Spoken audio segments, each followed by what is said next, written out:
आज हम लोग पढ़ेंगे प्रकाश का व्यतिकरण, इंटरफेरेंस ऑफ लाइट। प्रकाश का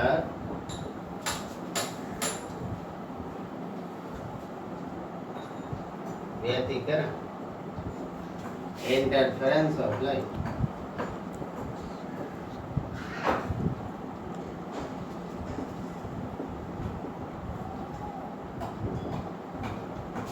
अध्यारोपण का सिद्धांत।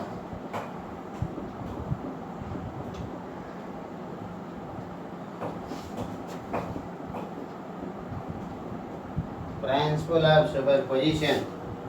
अध्यारोपण का सिद्धांत, प्रिंसिपल ऑफ सुपरपोजिशन।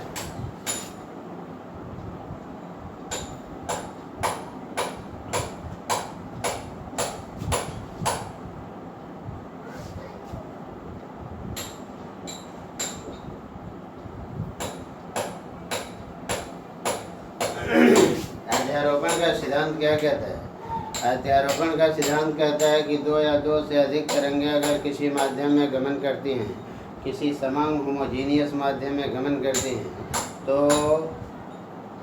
जितनी तरंगें होती हैं उनके कारण माध्यम के कण जो होते हैं अपने मध्य स्थिति से विस्थापित होते हैं। तो सभी जितनी भी तरंगें आपको जितनी भी तरंगें होती हैं वे अपने माध्यम के कणों को मध्य स्थिति से जो विस्थापित करती हैं, उसका जो आपका रिजल्टेंट वेक्टर होता है वह सभी विस्थापन के सदिश योग के इक्वल होता है, बराबर होता है। ये आपका प्रकाश का अध्यारोपण का सिद्धांत कहलाता है, प्रिंसिपल ऑफ सुपरपोजिशन कहलाता है।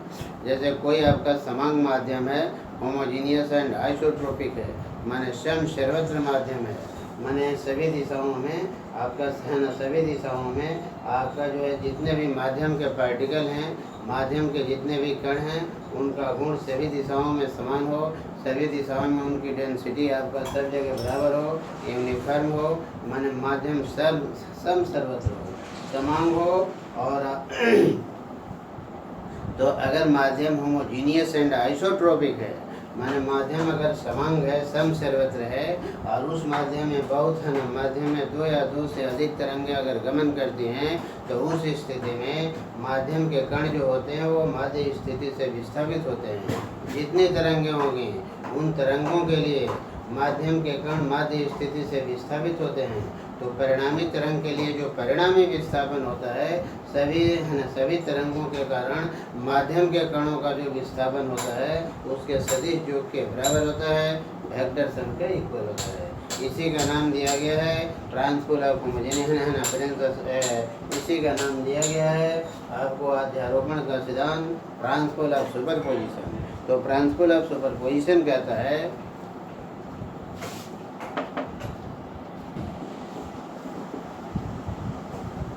माध्यम में दो या दो से किसी माध्यम में दो या दो से किसी माध्यम में दो या दो से अधिक तरंगें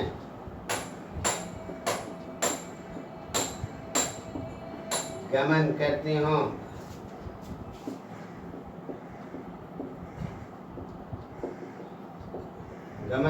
हों, तो माध्यम के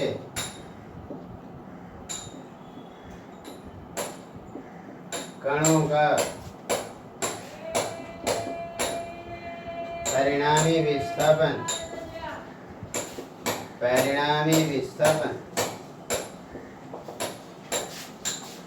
सभी तरंगों के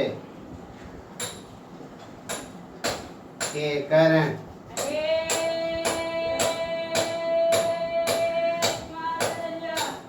कणों के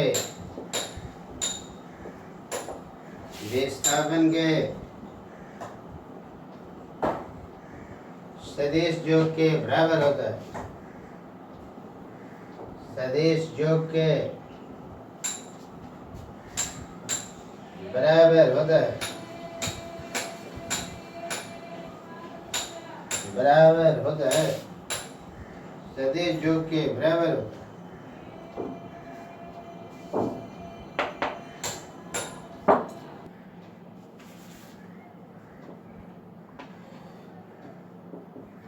यदि तरंगों के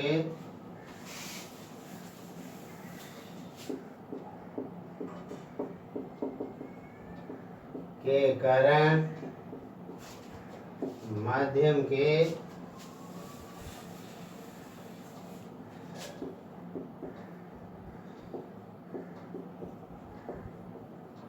कणों के विस्थापन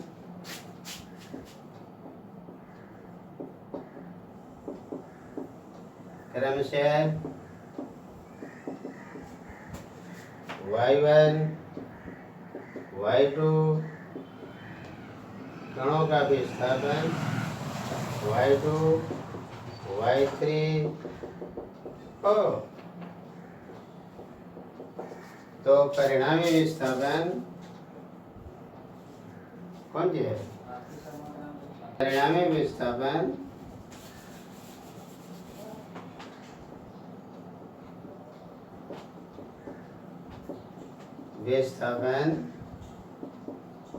परिणामी विस्थापन y is equal to y1 plus y2 plus y3 plus हमने वेक्टर का यूज किया है।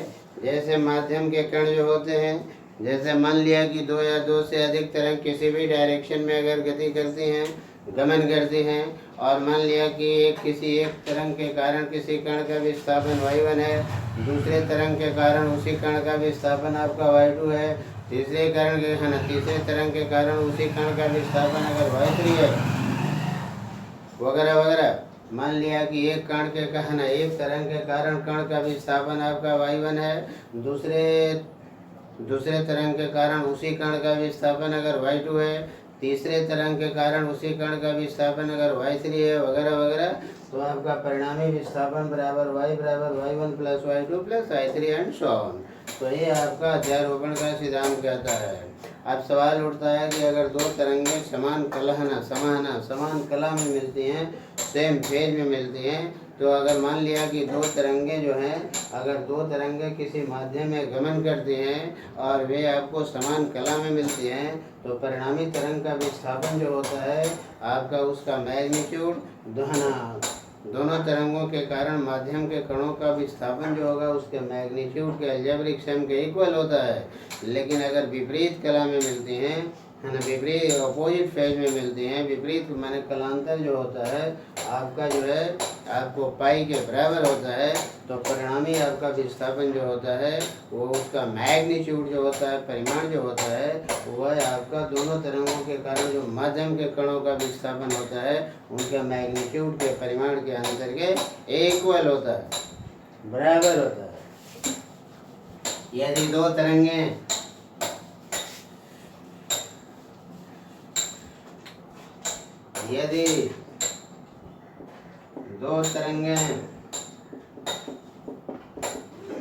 किसी माध्यम में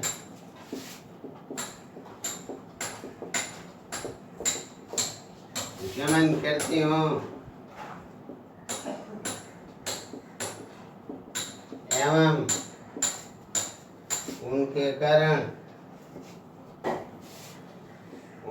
कारण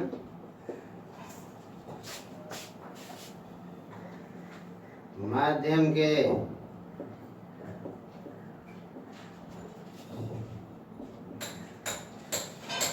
कण का विस्थापन y1 एवं y2 हो, तो समान कला के लिए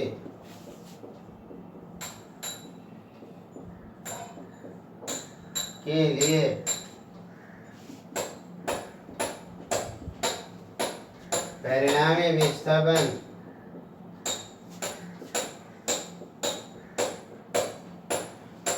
परिणामी विस्थापन का परिमाण, परिणामी विस्थापन का परिमाण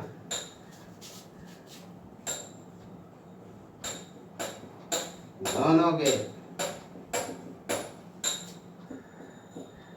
विस्थापन के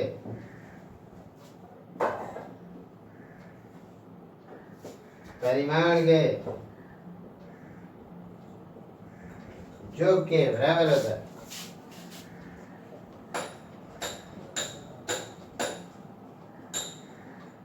बराबर होता है। विपरीत कला के लिए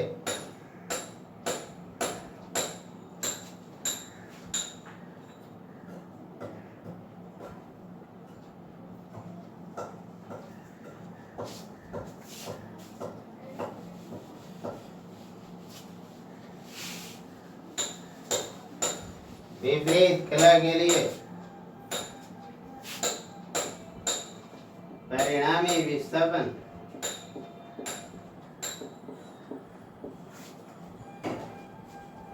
का परिमाण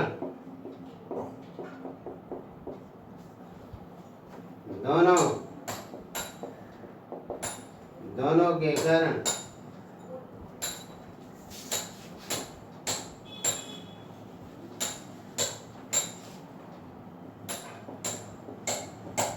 विस्थापन के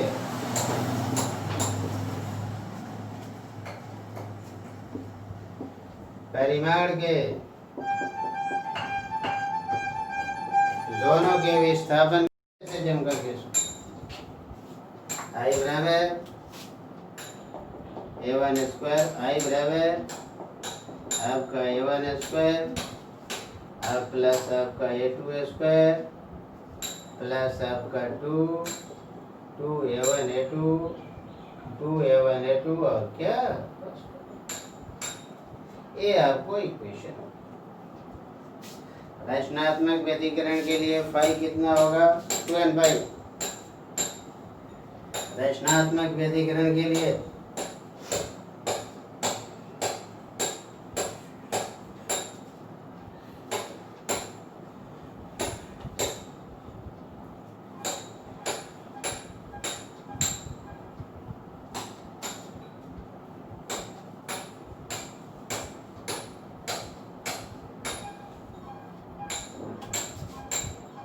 संपोषी व्यतिकरण के लिए संपोषी व्यतिकरण के लिए संपोषी व्यतिकरण के लिए फाई बराबर आपका 2n cos फाई बराबर आई बराबर आई मैक्स बराबर a1 square plus a2 square plus 2a1 बराबर a1 प्लस a2 का क्या विनाशी व्यतिकरण के लिए विनाशी व्यतिकरण के लिए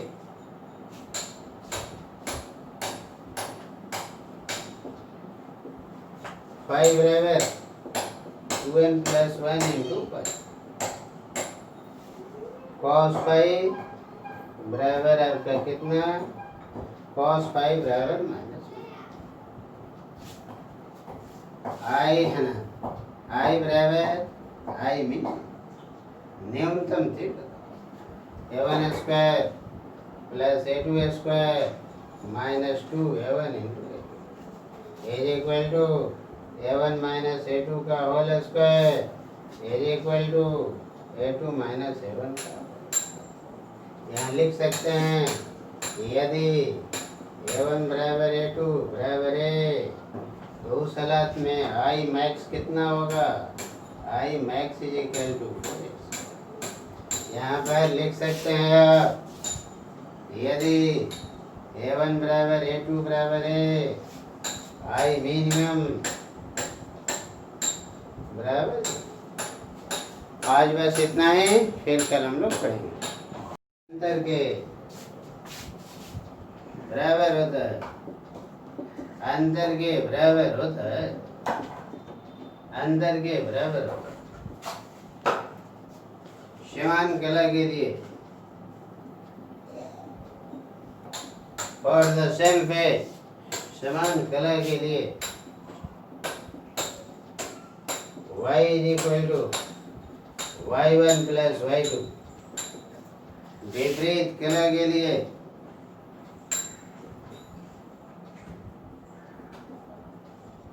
विपरीत कला के लिए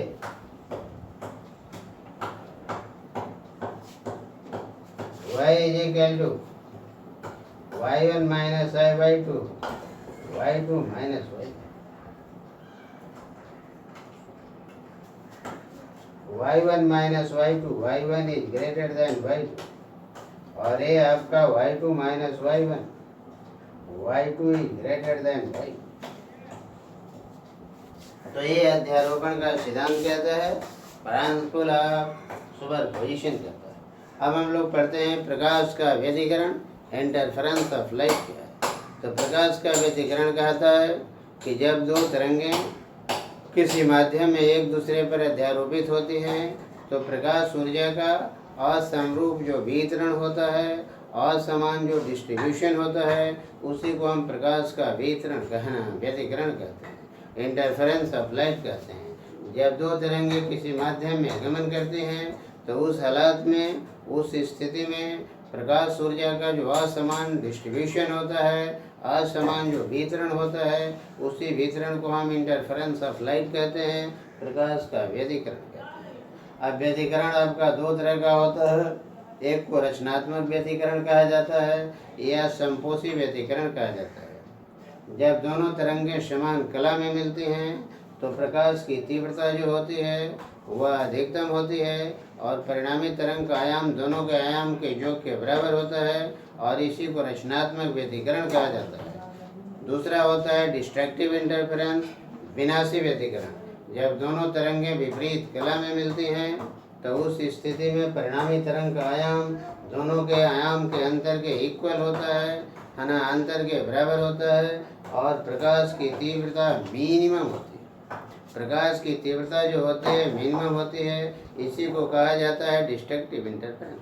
तो कहा जाता है कि जब दो प्रकाश तरंगें जिनकी आवृत्ति बिल्कुल समान होती है, यानी तरंग दैर्घ्य बिल्कुल समान होता है, आयाम समान या लगभग समान होता है, किसी माध्यम में अध्यारोपित होती हैं तो प्रकाश के तीव्रता के न्यूनतम और अधिकतम होने की जो घटना होती है, that is called interference of light. उसी को प्रकाश का हम है ना व्यतिकरण कहते हैं, इंटरफेरेंस ऑफ लाइट कहते हैं। तो थोड़ा सा हम लोग आते हैं इंटरफेरेंस ऑफ लाइट पर, प्रकाश के व्यतिकरण पर। प्रकाश का व्यतिकरण, इंटरफेरेंस ऑफ लाइट।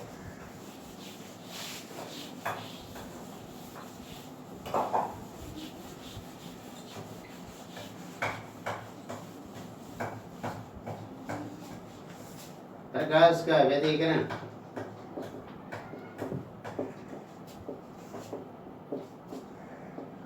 व्यतिकरण, इंटरफेरेंस ऑफ लाइट।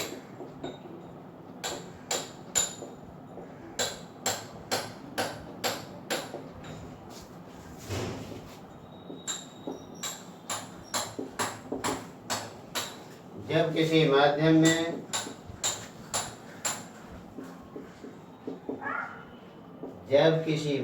में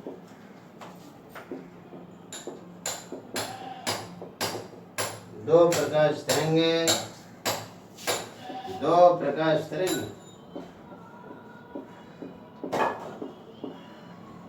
जब किसी माध्यम में,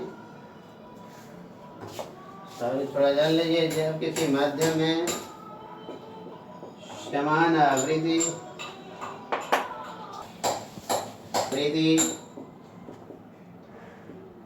की दो तरंगें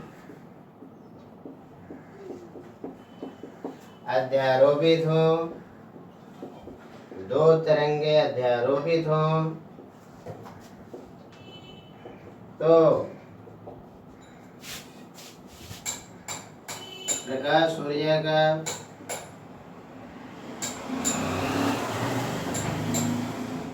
प्रकाश ऊर्जा का असमान वितरण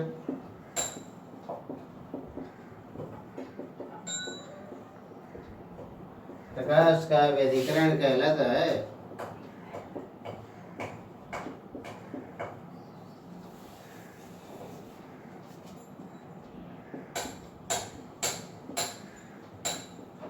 प्रकाश का व्यधिकरण कहलाता है।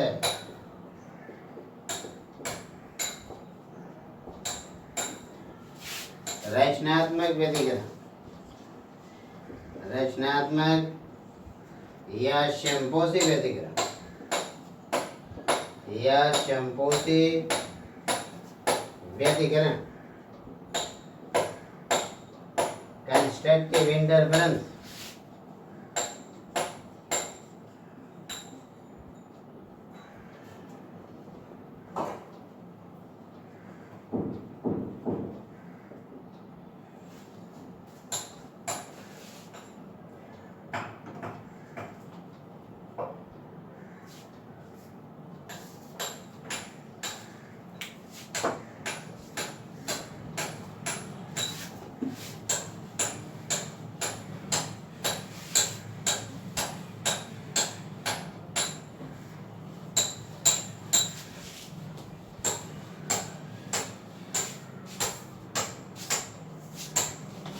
जब दोनों तरंगें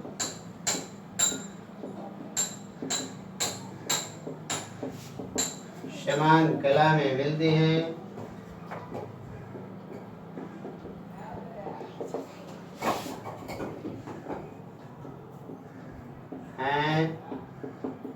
तो प्रकाशन तो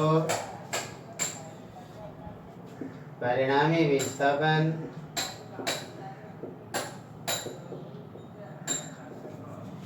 दोनों के कारण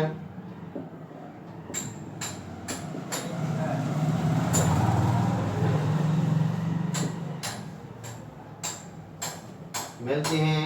तो इसको हटा देते हैं, लिख चुके हैं। तो प्रकाश की तीव्रता अधिकतम होती है, अधिकतम होती है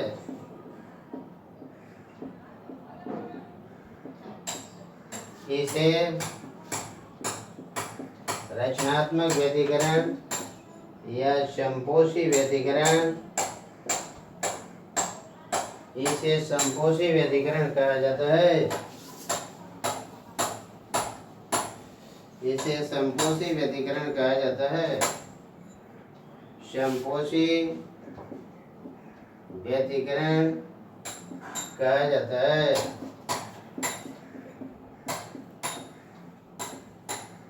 विनाशी व्यधिकरण, विनाशी व्यधिकरण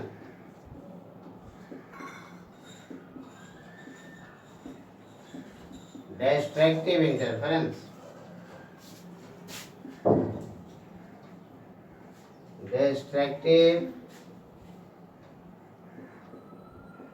डिस्ट्रक्टिव इंटरफेरेंस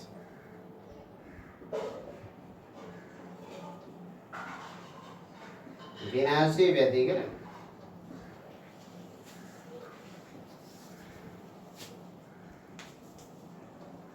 जब दोनों तरंगें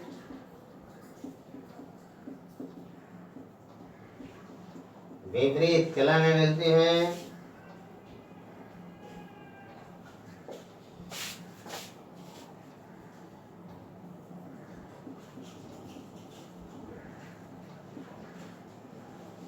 तो प्रकाश की तीव्रता न्यूनतम होती है।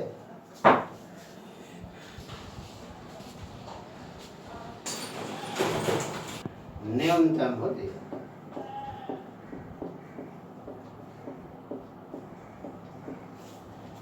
यदि दोनों तरंगों का आयाम समान हो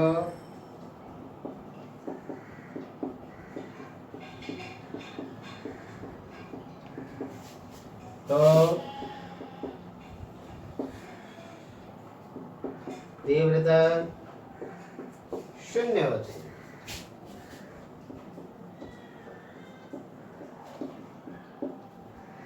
इसे विनाशी व्यतिकरण कहा जाता है। विनाशी व्यतिकरण कहा जाता है। इसे विनाशी व्यतिकरण कहा जाता है। अब हम लोग चलते हैं रचनात्मक व्यतिकरण और विनाशी व्यतिकरण की आवश्यक शर्तें क्या हैं। What are the essential condition for constructive interference and destructive.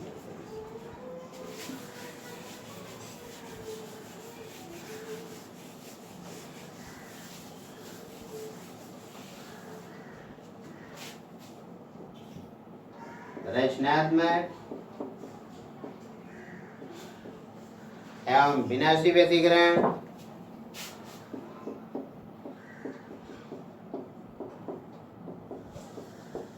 विनाशी व्यतिकरण के लिए आवश्यक शर्तें।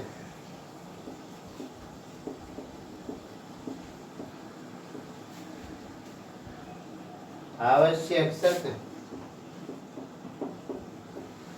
एसेंशियल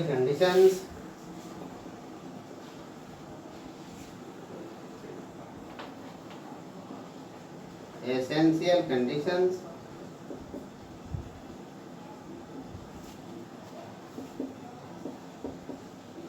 for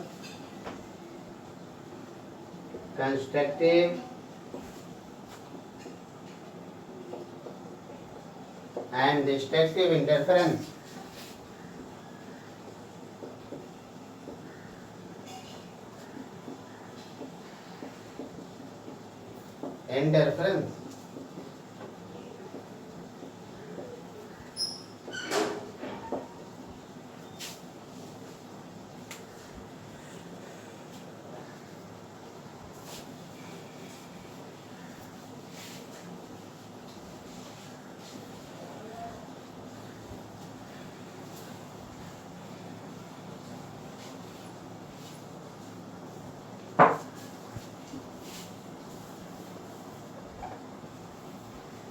जैसे मान लिया कि एक तरंग है और दोनों तरंग आपका समान सेम डायरेक्शन में जाती हैं। दो केस लिया जाता है। एक लिया जाता है कि amplitude is approximately equal to each other, आयाम लगभग बराबर है, और एक लिया जाता है कि एम्पलीट्यूड 100% इक्वल है।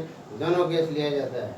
तो पहले हम लोग देखते हैं कि अगर दोनों दो अगर मान लिया कि दो तरंगे एक ही डायरेक्शन में चल करके एक ही दिशा में चल करके है ना एक दूसरे पर अध्यारोपित होती हैं और उनका एम्पलीट्यूड अगर बराबर है, उनका आयाम बराबर है, उनका एम्पलीट्यूड इक्वल है, तो उस स्थिति में हमारे क्या कंडीशन होंगे, क्या शर्तें होंगी। तो हम लोग देखते हैं।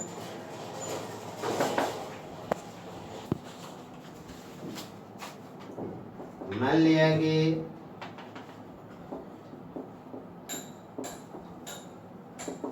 समान आवृत्ति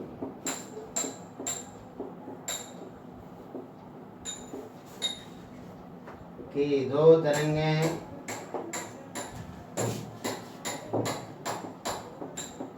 एक ही दिशा में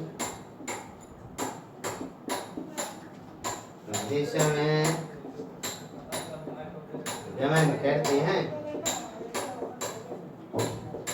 दोनों तरंगे समान दिशा में एक ही दिशा में समान आवृत्ति की दो तरंगे एक ही दिशा में गमन करती हैं। प्रत्येक के लिए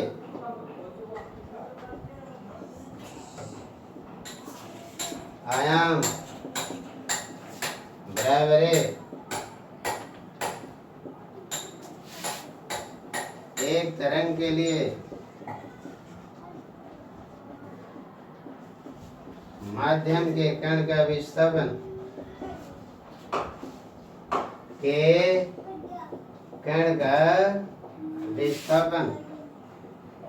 माध्यम के कण का विस्थापन y1 बराबर ए साइन ओमेगा टी।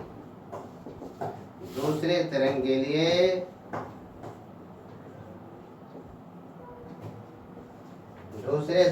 लिए माध्यम के कण का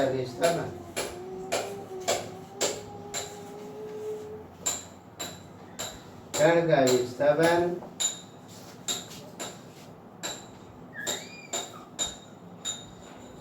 बराबर y2 बराबर A sine omega T plus phi. Phi क्या है? फेज डिफरेंस है, कलांतर है। जो हम लोग सिंपल हार्मोनिक मोशन में फेज डिफरेंस क्या पढ़ते हैं, उसी का कंसेप्ट। जहाँ भी वेव थ्योरी आएगी, चाहे वो साउंड का केस हो, चाहे वो ऑप्टिक्स का केस हो, आपको सिंपल हार्मोनिक मोशन का केस हर हालत में वहाँ एग्जिस्ट होगा। क्योंकि किसी भी तरंग के लिए माध्यम के कण जो होते हैं अपने मध्य स्थिति पर एसएचएम करते हैं, simple harmonic motion.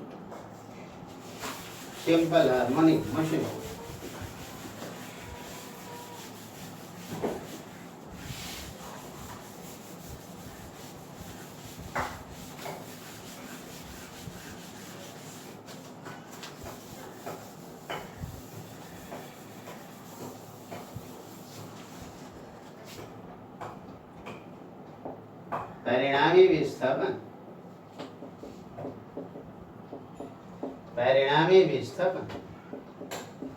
y is equal to y1 plus y2 a sin omega T.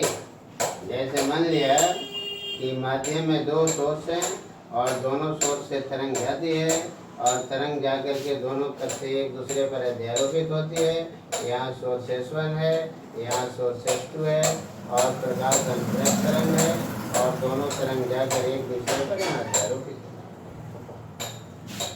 A sine omega T plus आपका ए साइन आपका omega T plus five y बराबर ए को बाहर कर लीजिए, आपको sine omega T plus five plus आपको sine, इसको sine c plus sine d पर हम तोड़ दें। y is equal to a 2 sin omega T plus five plus omega T divided by आपका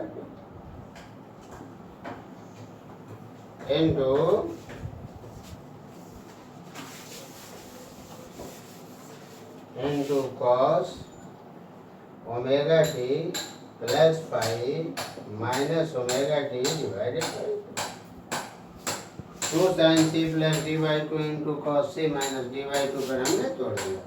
y बराबर 2a साइन आपका 2 omega T plus five divided by 2 और इंटू आपका कॉस 5/2। इसको आप लिख सकते हैं y इज इक्वल टू आपका 2a कॉस आपका 5/2 और इसको लिख सकते हैं आपको sine omega T plus 5।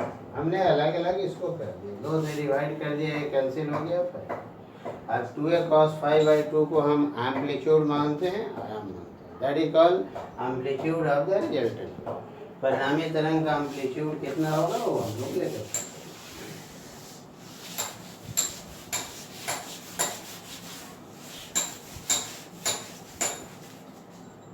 y बराबर a साइन आपका ओमेगा टी प्लस 5/2 जहाँ a बराबर आपका 2a cos 5/2 बराबर 2a cos 5/2 परिणामी तरंग के लिए आया परिणामी तरंग के लिए आया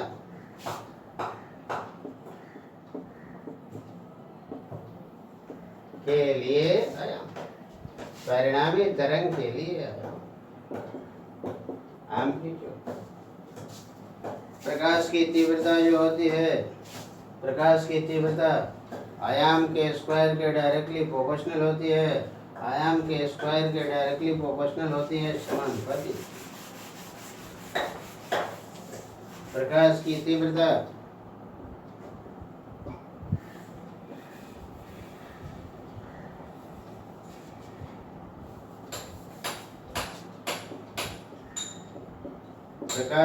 तीव्रता आए आयाम के प्रकाश की तीव्रता आयाम के वर्ग के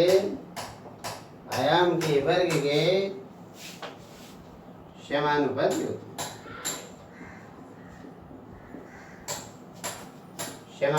होती है। I directly proportional to A square. I बराबर आपका के स्क्वायर, जहाँ के एक स्थिरांक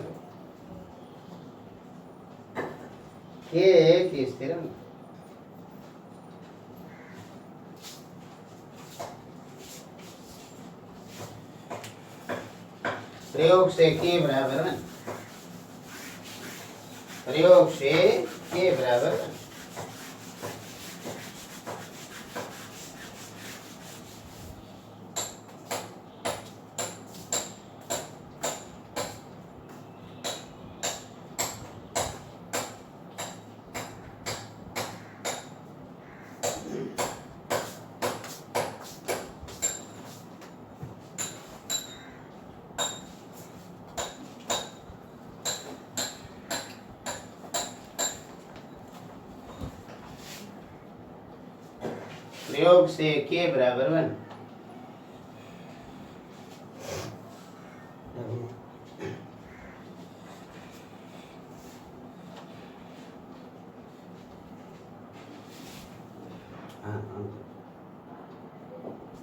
प्रयोग से के बराबर 1, इसलिए आई बराबर ए स्क्वायर। इसलिए आई बराबर आपका ए square.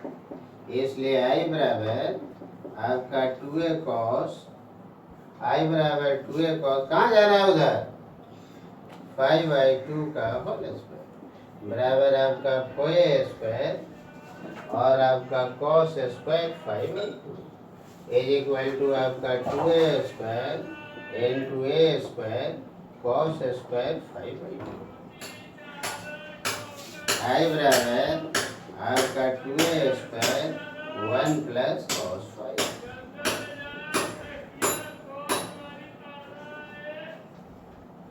To A square cos square 5/2 वो आपको 1 प्लस cos 2 के इक्वल हो गया। अब रचनात्मक व्यतिकरण होगा। रचनात्मक व्यतिकरण के लिए हम फाई कितना लिखेंगे, 2n5। रचनात्मक व्यतिकरण के लिए ये आपका मेन इक्वेशन। रचनात्मक व्यतिकरण के लिए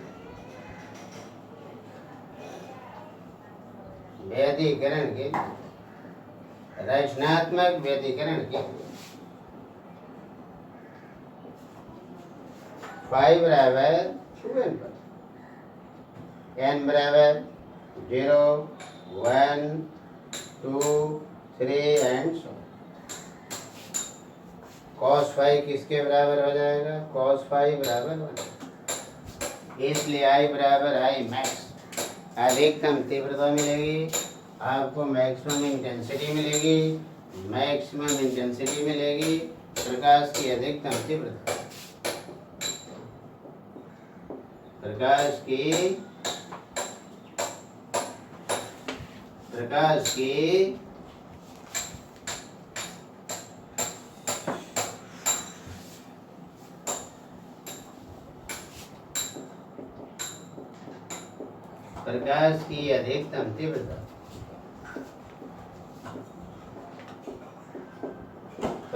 की अधिकतम तीव्रता, मैक्सिमम इंटेंसिटी आई मैक्स बराबर आपका 2a square 1 plus 1। I max is equal to 4a। विनाशी व्यतिकरण के लिए हम लोग कितना, तो कलांतर हो गया, फेज डिफरेंस बराबर 2n पाई हो गया। अब मैक्सिमम इंटेंस संरचनात्मक व्यतिकरण के लिए हम पार डिफरेंस यहीं पर जिक्र कर देते हैं कि आपको पार डिफरेंस कितना के इक्वल होगा, पार डिफरेंस कितना के बराबर होगा, कितना के इक्वल होगा। क्योंकि 5 बराबर आपका 2n पाई, 5 बराबर आपका 2n पाई, कलांतर बराबर 2 पाई बाई लैम्डा n2 पथांतर। बताया जाएगा कैसे होता है। कलांतर बराबर 2 pi by lambda, 2 pi by lambda n2 पथांतर। Path difference pi is equal to आपका 2 pi divided by lambda n2 delta. Delta P क्या है? पार डिफरेंस। कलांतर और पथांतर में यही रिलेशन होता है। कलांतर बराबर होता है 2 पाई बाई लैम्डा इंटू पथांतर होता है। तो इससे आपको क्या मिलेगा कि आपका कलांतर 2n पाई है, तो पथांतर आपका कितना के इक्वल होगा, कितना के बराबर होगा?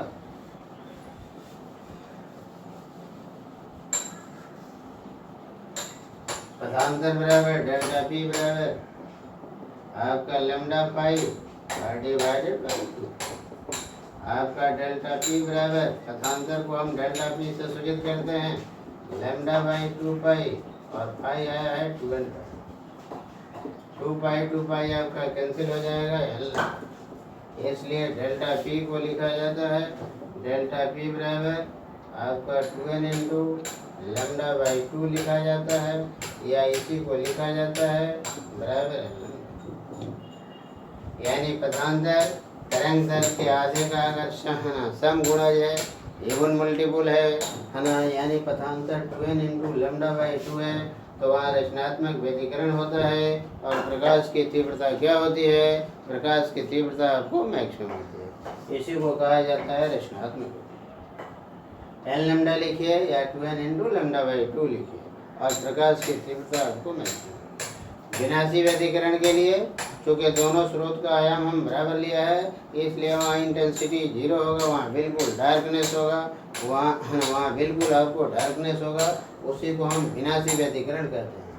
तो विनाशी व्यतिकरण के लिए पथांतर कितना दिया जाता है, क्या कंडीशन होता है उसको देखिए। विनाशी व्यतिकरण, डिस्ट्रक्टिव इंटरफेरेंस।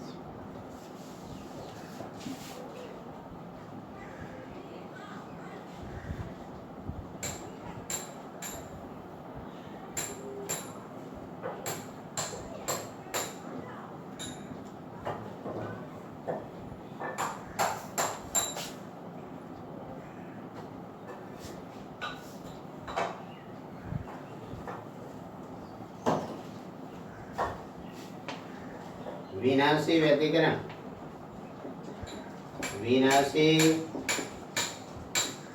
व्यतिकरण कलांतर कितना लिखिएगा? बराबर 2n प्लस 1 और इंटू पाई। कलांतर लिखिएगा 2n प्लस इंटू पाई। आपको एम्पलीट्यूड कितना होगा? आपका 2a स्क्वायर, कलांतर कितना, जहाँ n कितना है, n बराबर 0 1 2 3 एंड सो। कॉस फाई कितना के बराबर हो जाएगा? माइनस आई है ना, न्यूनतम तीव्रता, न्यूनतम तीव्रता, इसी को आई मिनिमम लिखिएगा। मिनिमम बराबर आपका 2a स्क्वायर, आपका 1 minus 1 that is 0। If amplitude is equal to each other, अगर आयाम एक दूसरे के बराबर है तो वहाँ पर न्यूनतम तीव्रता होती है, और न्यूनतम तीव्रता आपका 0 के बराबर होती है, वहाँ बिल्कुल आपको डार्कनेस होता है। इसको हम विनाशी व्यतिकरण कहते हैं। अब कलांतर इतना है तो पथांतर कितना के इक्वल होगा उसको देखिए। कलांतर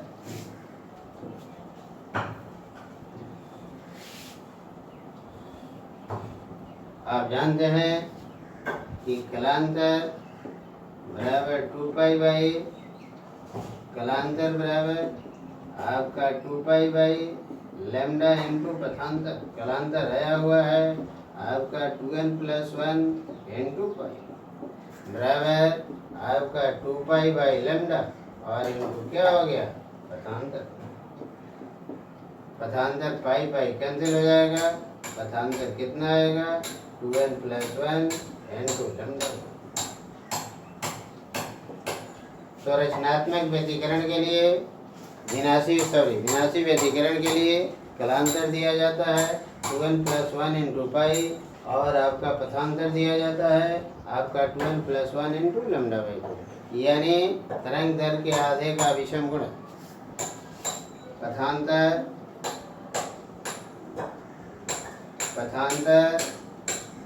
तरंग दैर्घ्य के आधे का विषम गुण, आधे का विषम गुण है,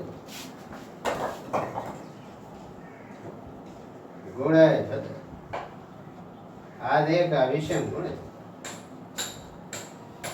आधे का विषम गुण। जबकि रचनात्मक व्यतिकरण के लिए, जबकि रचनात्मक व्यतिकरण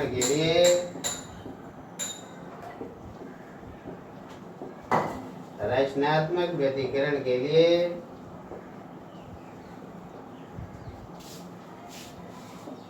पथांतर तरंग दर के आधे का पूर्ण गुणज होता है। तरंग दर के आधे का सम गुण, इवन मल्टीपल सम गुण, पूर्ण सम गुण, इवन मल्टीपल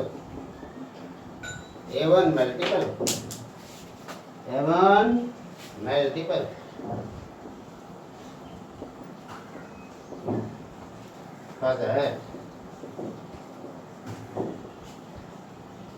अब हम लोग शॉर्ट में कंडीशन क्या देते हैं, निष्कर्ष क्या देते हैं कलांतर पथांतर वगैरह के लिए, उसको आप जानिए।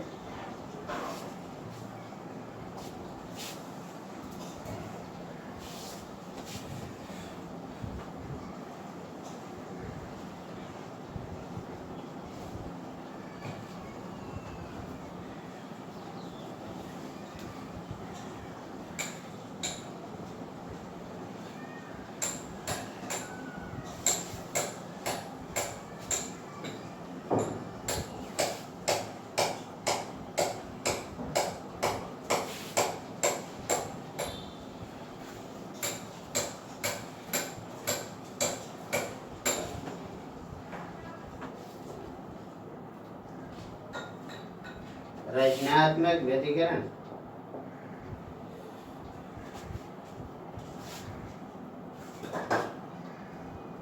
कलांतर पथांतर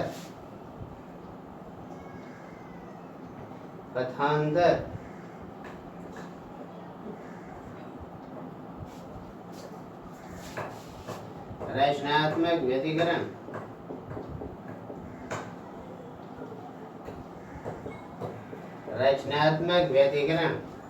कलांतर 2n पाई, पथांतर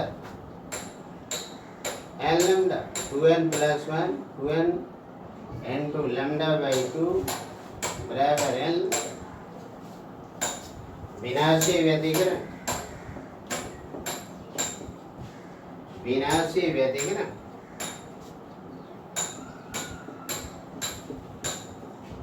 कलांतर 2n + 1 n2 पाई, पथांतर 2n + 1 n2 लैम्डा। अब हम लोग इंटेंसिटी पैटर्न देखते हैं कि हमारा तीव्रता डिजाइन क्या होता है, इंटेंसिटी पैटर्न क्या होता है। आपको जो है व्यतिकरण में इंटेंसिटी पैटर्न,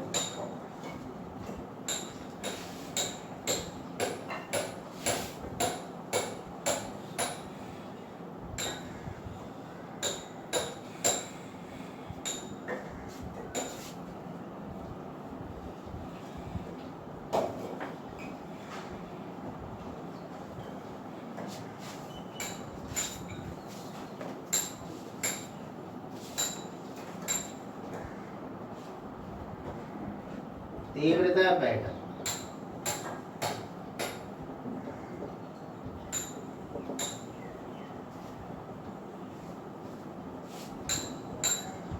कलांतर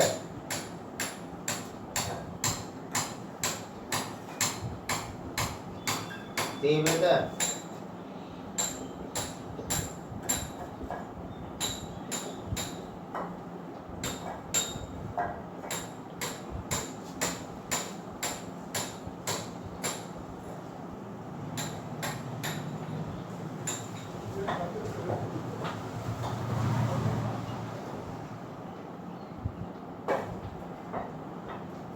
जीरो पाई 3 पाई 5 zero pi minus 3 pi minus 5 2 पाई 4 माइनस 2 पाई माइनस 2 कोई स्क्वायर।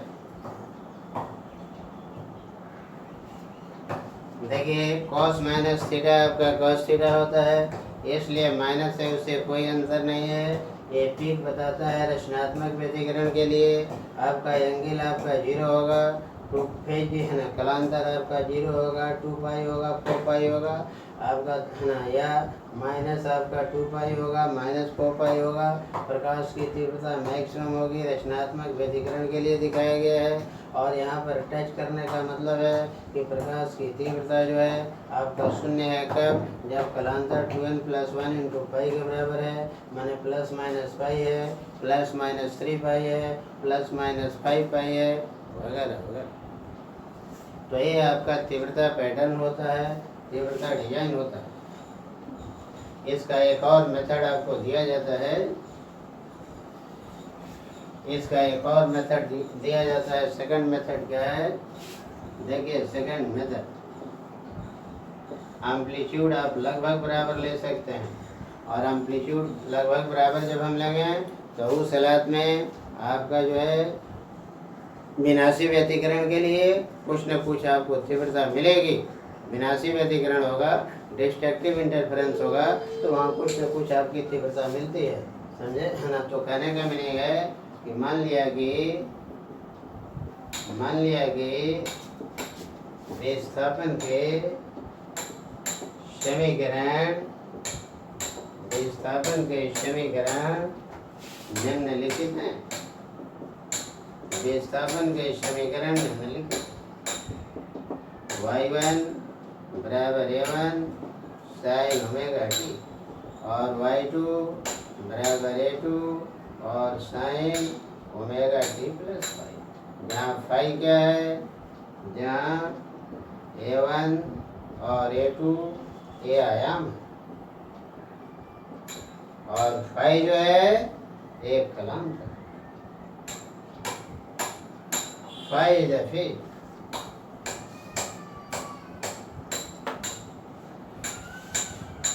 y1 + y2 बराबर a1 आपका sin ओमेगा t प्लस आपका a2 आपका sin ओमेगा t + फाई। y = आपका a1 sin omega t plus आपका a2 sin a + b, फिर इसको तोड़ देते हैं, a1 sin omega t + a2 sin omega t + फाई। ये इसको a + b पर हम तोड़ देते हैं, ब्रेक करते हैं, sin omega t cos phi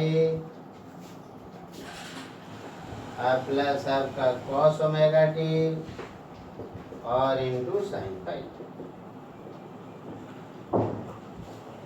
y = आपका a1 sin omega t plus a2 sin omega t into cos phi और plus a2 cos omega t into sin phi.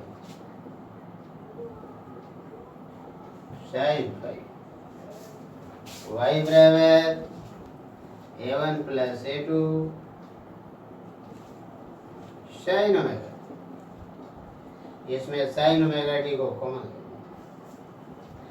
Plus है ना A2 है ना A1 plus A2 cos phi छूट रहा है आपको, A1 plus A2 cos phi N2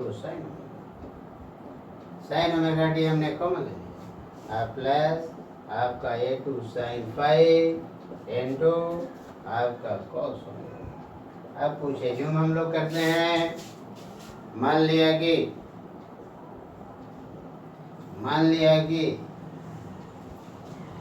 A1 plus A2 आपका cos फाई बराबर A cos थीटा और A2 आपको साइन फाई बराबर A साइन, जहाँ A सरल आवर्त गति के लिए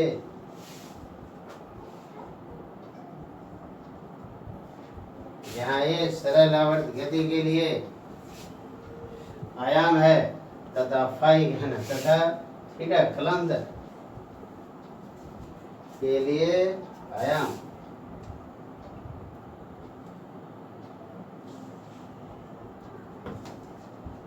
theta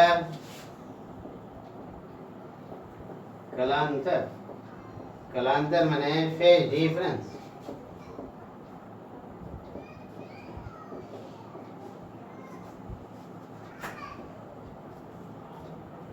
कलांतर phase,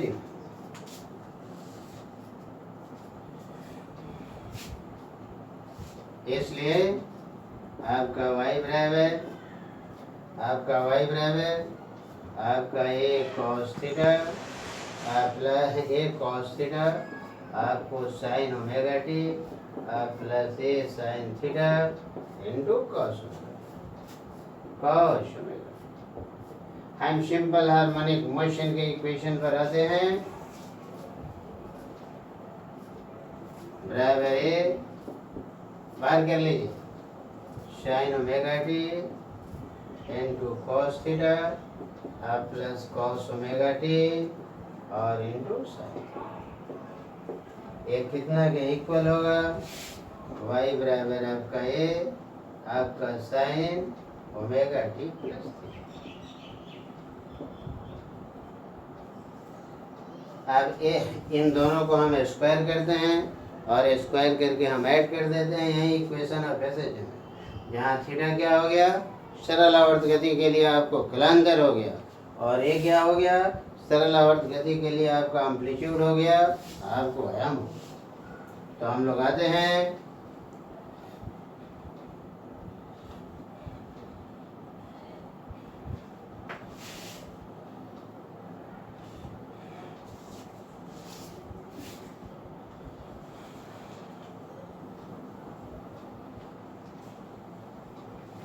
A square sine square theta, A square sine square theta plus A sign square theta plus A square आपका कॉस स्क्वायर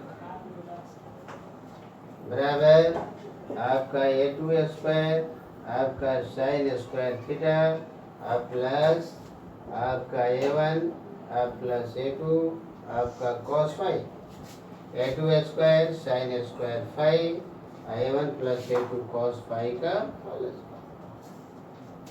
A स्क्वायर आप कॉमन ले लीजिए sine square theta, A square common ले लिया plus आपका cos square बराबर आपको A2 square आपको sine square phi, A plus B के होल स्क्वायर पर छोड़ दीजिए इसको A1 square plus A2 square cos square phi plus 2 A1 A2 आपका कॉस फाई, A स्क्वायर बराबर A2 स्क्वायर बाहर कीजिए A2 स्क्वायर आपको साइन स्क्वायर फाई प्लस आपका कॉस स्क्वायर प्लस आपका A1 स्क्वायर अब प्लस 2a1a2 आपका cos a स्क्वायर बराबर a1 स्क्वायर a1 स्क्वायर अब प्लस आपका a2 स्क्वायर, ये तो बंद हो जाएगा।